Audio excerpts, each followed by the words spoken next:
Did the Denver Broncos nail their NFL free agency moves to a point where they are much better going into this season than they were last year? That's something that Sayre, Bedinger, and myself, we grade the Broncos free agency moves with Broncos Country on today's brand new episode, Locked on Broncos. You are Locked on Broncos, your daily Denver Broncos podcast. Part of the Locked on Podcast Network. Your team every day. What's up, Broncos Country? Welcome into a brand new episode, Locked on Broncos, your daily Denver Broncos podcast, part of the Locked on Podcast Network, your team every day. Thank you so much for tuning in and making Locked on Broncos your first listen of the day every single day. To get the latest episode as soon as it's available, make sure you subscribe or you follow for free on YouTube or wherever you listen to your podcasts. I'm your host, as always, Cody Roark, Broncos reporter for Mile High Sports, joined alongside, as always, by my co-host, Sayre Bedinger, site expert, predominantlyorange.com. We're going to go through here an NFL free agency, and we're going to grade the initial signings on paper. Did the Denver Broncos get much better this upcoming season with the moves that they made? We're going to play that game here and make sure you follow along and you drop your grades. If you're listening to your favorite audio podcasting platform, tweet us your thoughts as well. If you're watching on YouTube, comment it down below. Sayre, my man, let's get started. I mean, the Broncos made some big moves in NFL free agency. I think the biggest question we have to ask ourselves here, will it make them better in 2023? And the trenches is the first part we're going to address. And specifically, we're going to address Mike McGlinchey, which I think this signing, Cody, has been maybe the most controversial so far for the Denver Broncos in terms of, I mean, you could look at a number of other players that the team didn't sign and certainly argue that there have been other more controversial moves. But I think the signing of Mike McGlinchey has been the number one most debated move that the Broncos made. And my grade, I'm just going to throw it out there, my grade is a B, and here's why. I think the Broncos got better at the right tackle position. Obviously, you look at the revolving door that it has been at that spot the last handful of years. I think Mike McGlinchey brings a level of consistency. And I know that we don't really bring up PFF grades and stuff like that on this show very often, Cody, but I think when it comes to offensive line play, it can give us at least a starting point to talk about, right? So I can't sit here and say I've watched every 49ers game over the last 5 years and I've been evaluating McGlinchey specifically, but over the last 3 seasons, he's graded out and from Pro Football Focus, Cody, he was 19th in 2020 out of all tackles, out of 79 tackles, 43rd out of 83 tackles in 2021, 35th out of 81 tackles in 2022. So I see a lot of outrage over a move that to me seems pretty solid. I mean, it's not like, oh my gosh, the Broncos just signed Trent Williams from the 49ers. Like, he's the best tackle maybe of modern football history, but Mike McGlinchey is a solid player, a former first-round pick. He can get after it in the run game, may have a few penalties, may have a few lapses in pass protection, but look, I think the Broncos have a much better offensive system in place, coaches in place to help him continually succeed and maybe mitigate those weaknesses, which the 49ers, quite frankly, they did, Cody. They were 5th best in the NFL in sacks allowed last season as a team. So to me, I am going with a B grade for this one. I think the outrage over Mike McGlinchey is, quite frankly, quite a bit silly. I gave this one a B grade as well, and here's my thoughts, right? You look at the free agency market. We even talked about this in some episodes leading up to the start of it, is that, okay, hey, unless some guys get released, there aren't going to be very many great options at the tackle position, specifically at right tackle, right? And then Orlando Brown Jr. came available, and everyone's like, hey, he signed him to be the right tackle. He's not going to play right tackle. That's why he wanted to trade out of Baltimore, because he wanted to play left tackle in the NFL. So Orlando Brown would have been a nice addition for Denver. I know that Jawan Taylor was an option. He's going to be playing left tackle, though, for the Kansas City Chiefs. So would he have played right tackle for Denver? I don't know. So it's like, I feel like when you look at Mike McGlinchey, he brings a certain style of toughness to the table, right? And I think that you can make the argument going back and watching film, I think he holds his own really well against some power rushers, but then you have some speed rushers. that's where he kind of gets caught a little bit. I think the offensive system will be everything, though, for the Broncos. And while this is a B for both you and I right now on paper, we're going to regrade these things once the regular season rolls around, maybe at the bye week, grading the free agency signings so far, how they've played. So there's still a lot. Like, we have to see the regular season, which now transitions us to our next trench addition here, and that is Ben Powers, who's coming in at left guard to replace Dalton Risner. I gave this one an A- because, look, the left guard position for Denver the last couple of years, it hasn't been good. Ben Powers, when you watch him on tape, he's so consistent. He's not the most athletic offensive guard, but man, I think he's disciplined. He approaches with great technique, and when he pulls, he takes really tight angles to get his guy to kick him out, and it opens up opportunities, opens up holes. He does his job to a T. I like the Ben Powers one. I do too, Cody. I didn't know what to expect from the Broncos at the guard position. We figured Dalton Risner was going to be leaving. And by the way, as of the time we're recording this, he still hasn't signed anywhere, which is pretty shocking. I think we all thought he was going to have a fairly strong market, despite maybe not necessarily playing as well as we hoped these last couple years in Denver. Still figured some team would be like, hey, look, he started for 4 years.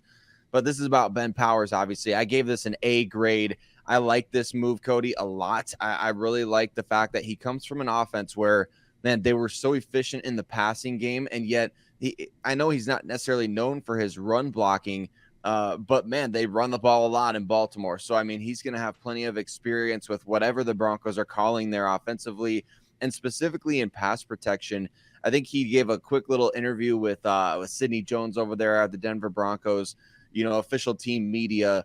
And he was a man of few words there, but he said, he really takes pride in protecting that quarterback, and he wants to make sure that they get hit as, least as possible. And he certainly did that in Baltimore. I believe he gave up one hit all of last season, Cody. I mean, he's very, very good in his job at protecting the quarterback. So I think when you talk about where the Broncos have been weak in the last couple of years, I think up the middle, the pressure up the middle at the worst possible times has killed how many third down plays, how many, momentum, how many drives with momentum have the Broncos had where, okay, the first play in opponent's territory, you're now all of a sudden out of field goal range because Chris Jones or somebody comes up that, the middle of the offensive line and just wrecks a play. The Broncos needed to get better on the interior offensive line. And I think they got the best interior lineman maybe in this free agency class in Ben Powers. So I really like this move, Cody. We're eager to hear what Broncos country has to think. Now let's switch gears to the defensive side of the ball in terms of the trenches. Zach Allen, you and I both gave this one an A grade. I'm going to be quick with my thoughts on it. I think he brings a high motor to the table. I mean, when you really watch him on tape, this is a guy who's relentless, right? And I like to make the comparison to Max Crosby. Not saying he's going to be the next Max Crosby, but I watch a guy who is disciplined. He's watching that ball. Once it's snapped, it's just 110 miles an hour, and he cuts inside. He's physical. He's got violent hands, and he's always trying to get after the quarterback. To me, 25 pressures in 13 games, missing 4 of those games due to injury, 5.5 sacks. This is a guy who's trending upward. He's going to make the Broncos better on the defensive line. This player signing gets an A from me as well, Cody. Zach Allen. I think that the importance here, when you lose Draymond Jones to free agency, you can't just necessarily go out and go the budget route, or you can't just say, hey, we drafted this guy in round 4 last year, he's going to step up. No, you go out and you make a pretty big, bold move to get somebody like Zach Allen, especially the fact that he excelled in Vance Joseph's defense these last couple years. We'll see what he can bring to the table as far as, and is he going to go out and make those big splash plays like Draymond Jones did, as a pass rusher, being consistent in that area? I really think he's going to, Cody. I really think he's going to be that guy that ends up being maybe the best value. We talk about, in free agency, you overpay a lot of times. I think that you're getting your money's worth here with Zach Allen at roughly $15 million per season. I think that it's an important signing given Draymond Jones left. And I think the Broncos got themselves a really good player here. I give this an A grade.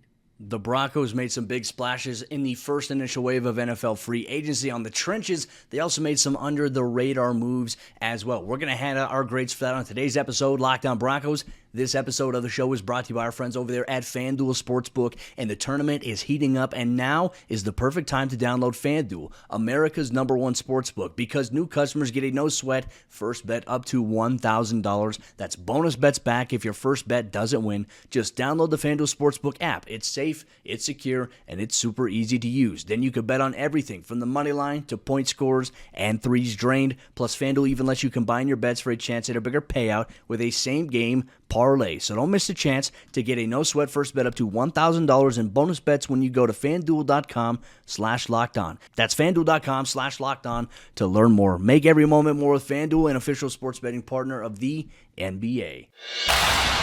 What were some of the under-the-radar moves the Broncos made in NFL free agency? Did they make the Broncos better on paper? Will it translate into on-field success? These are the questions we ask on today's episode of Locked On Broncos. We just want to say thank you so much, Broncos Country, for tuning in and making Locked On Broncos your first listen of the day every single day. Make sure you share your grades with us on YouTube, or you can tweet us on Twitter at Cody Roark NFL, at Sayre Bedinger, at Locked On Broncos. Continuing the conversation here, we talked about the big splashes. Let's talk about some of the under-the-radar moves for Denver. Now, this is one that you and I have openly described as we were a little surprised that this move happened, and it was Jarrett Stidham, backup quarterback behind Russell Wilson and the Denver Broncos in Sean Payton's first year as a head coach. To me, this is just on paper, right? These are grades that we said we're going to grade them now, and then we're going to grade them at the midway point of the season once the regular season comes around. I gave this one kind of a C grade because Stidham doesn't have a large body of work, and so you're banking on a lot for a guy who might have to step in the event Russell Wilson gets hurt. I know he had that game against the 49ers where he lit up the NFL's #1 defense for 3 touchdowns, but they didn't win any of those games that he started. So can you win with a guy like Jarrett Stidham? To me, that's why I gave this one a C, and I'm open. I'm open to waiting and seeing if it is a move that does pay off for Denver. I think that's fair, Cody. I really do. And I think a lot of listeners will agree with you on that one. I gave this one a B. Here's what my tiers would be. Tier number 1 would have been like Sam Darnold. He signed with San Francisco, I think, for like what, 4.5 million or 3.5 million, something really low, which I think is understandable. Player like that would have been my A tier, right? Sam Darnold, a young guy, kind of, I talked about this in previous episodes, and go back and find some of these if you want to hear kind of the rationale for this, but a contingency guy with some upside. You know, he's only 25 going on 26, something like that. Baker Mayfield, somebody like that in that spot would have been an A grade for me. And like a C grade or lower for me would have been like what the Carolina Panthers did or the Houston Texans did. Case Keenum, Andy Dalton, those types of guys that like, it's like, okay, yeah, we get it. We know who these guys are. The B tier is somebody like Stidham, who, like you said, he's unproven, but there's a little bit of that upside there, right? It's not like he was a former top 5 pick like Sam Darnold or Baker Mayfield, but he's a talented guy. You're trusting in your pro scouting department. You're trusting a lot in Sean Payton and obviously Davis Webb, your new quarterbacks coach, Joe Lombardi, the offensive coordinator. You're getting all these heads together and you're saying, hey, what do we want in the backup quarterback position? Because this is a guy that not only if Russ goes down with injury, but let's say we have to, make a big move in 2024, this is the guy that's probably going to be starting for you or possibly going to be starting for you, and we want to give him the shot to do it. Stidham is very interesting from that perspective, isn't he? It's a very different signing when you paint it as, well, he's not just Russell Wilson's backup. He might be the plan if things with Russ go really south. So very, very interesting signing to me, Cody. I'm giving it a B because I liked what we saw last year. I liked Stidham coming out of the draft, but now it's going to be a matter of, can he put things together in preseason tape, training camp? We've talked about this off the air, but we're already calling our shot that we're going to start hearing some of the talking heads saying, oh my gosh, Jarrett Stidham was so much better than Russell Wilson at training camp practice day 4 or whatever it is. Is there a controversy? It's not like that, but I think it's a B grade. I like the move. I don't love it necessarily. Well, now let's transition to the running back position here. Samaje Perine, and what I feel like is probably the most under the radar impact move that Denver made in NFL free agency. I gave this one a grade. I think he offers, as we've talked about here on the show when the signing happened, not only can he impact you as a rusher, not only can he impact you as a receiver, not only can he impact you in terms of pass protection, he is an all-around tailback, and he's physical. I mean, he's only an inch taller than me, right? I'm 5'10". He's 5'11". He's got a lot of muscle to him. He embraces physicality. I mean, I even saw somebody share a clip over the weekend of him in pass protection against Micah Parsons one-on-one where he did a really good job. Lateral step, was able to move with him. So, when Denver does face some of these teams with athletic edge rushers and they want to pin the running back out a little bit and in terms of extra protection, I like that idea. Samaje Perine is a huge value. Is he going to be the guy that's going to start for Denver?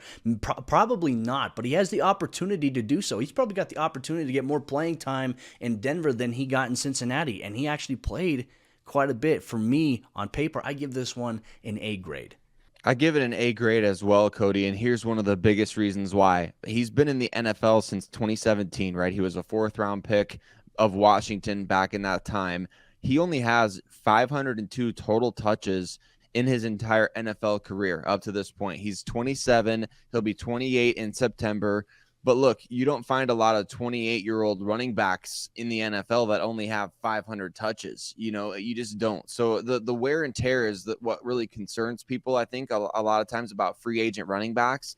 Samaje Perine, as physical of a brand of football as he plays, he doesn't have a ton of wear and tear. He doesn't have a ton of touches on his resume, but this past season, 133, obviously played a big role for Cincinnati, but not too big in terms of, he had 681 yards from scrimmage, 6 total touchdowns. That 6 total touchdowns, by the way, was the best of his career. 4 of them came as a receiver, and I think that right there is where he's going to make his hay in Denver. 38 receptions, 4 of them being for a touchdown this past season. I really like this signing for the Denver Broncos. And hey, Samaje Perine probably going to get more action in the passing game than Chris Manhertz, the tight end the team signed to a 2-year deal. Now, Denver kind of signed 2 tight ends, right? Some of the conversation here, you talk about Chris Manhertz coming over from the Jacksonville Jaguars, 24 career catches for him, and then Lil Jordan Humphrey, who a lot of people are saying could be playing some tight end in a receiving role there. Obviously, there's a lot of depth at wide receiver.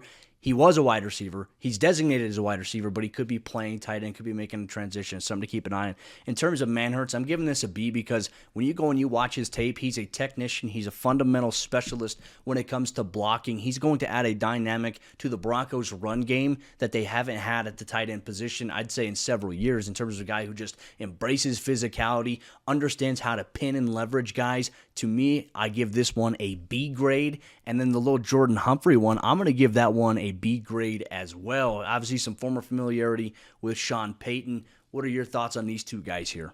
I went with B+ on both of these moves, Cody. I think that these 2 guys are going to be doing a lot of underrated things. You're probably not going to see 1,000 yards from either of these guys. You're probably not going to see 50 catches from either of these guys, but you might see a play or 2 every week where you're just like, dang, like that run doesn't happen without Chris Manhertz, or that, passing play that doesn't happen without this really good, just like Lil Jordan Humphrey coming underneath and really getting his shoulder into a guy on a crossing pad or something.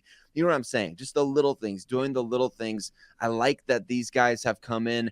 They know the system. They know Sean Payton. They're going to bring a level of physicality, going to give you some more size to your offense there. And I like what these 2 guys do in terms of just their specific skill sets, right? Lil Jordan Humphrey does a great job using his size as a receiver and after the catch. And then Chris Manhertz does a great job of utilizing his frame as not just a run blocker, not just being physical in that area, but this guy can really protect as a pass protector. So you go into 12 personnel, you're going to be keeping defenses honest because they're not going to know which way you're going there. So I love these 2 moves, honestly, Cody. I'm very intrigued. Not quite the A grade because, I love me some Foster Moreau. I would love to see the Broncos go after some more receivers, but I think that these 2 guys, very interesting moves, and 2 guys that could do the little things really well all throughout the season.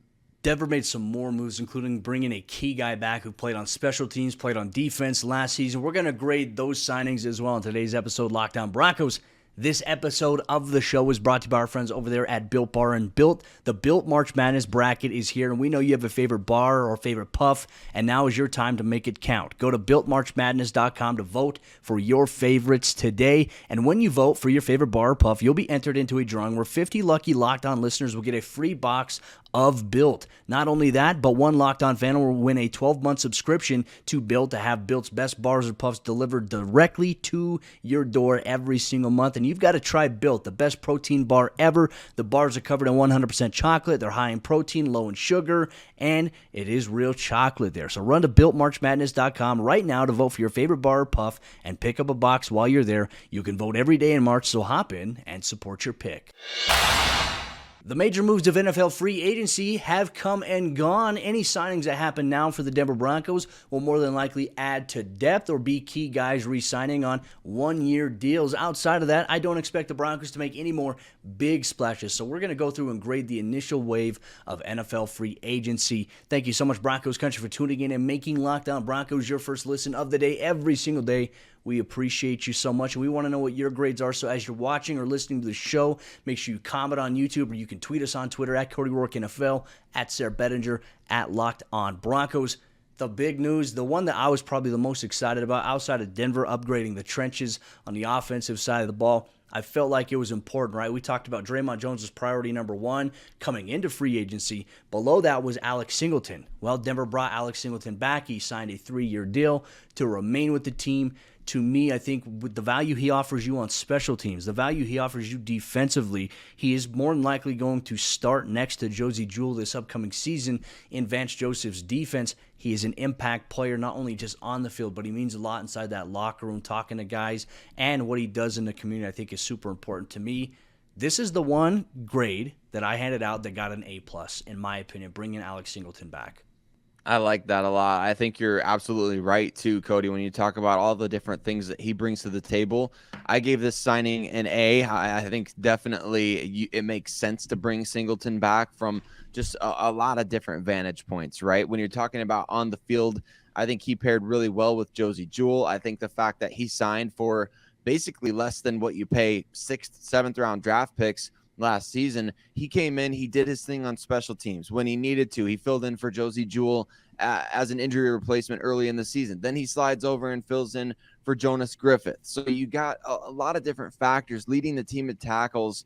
I like that the Broncos were able to reward Singleton with that 3-year, $18 million deal after he signed kind of a 1-year flyer in free agency. And a lot of people had kind of written that signing off, including myself, just kind of saying, well, he's a special teams guy. If you need him to start, that's probably not a great situation.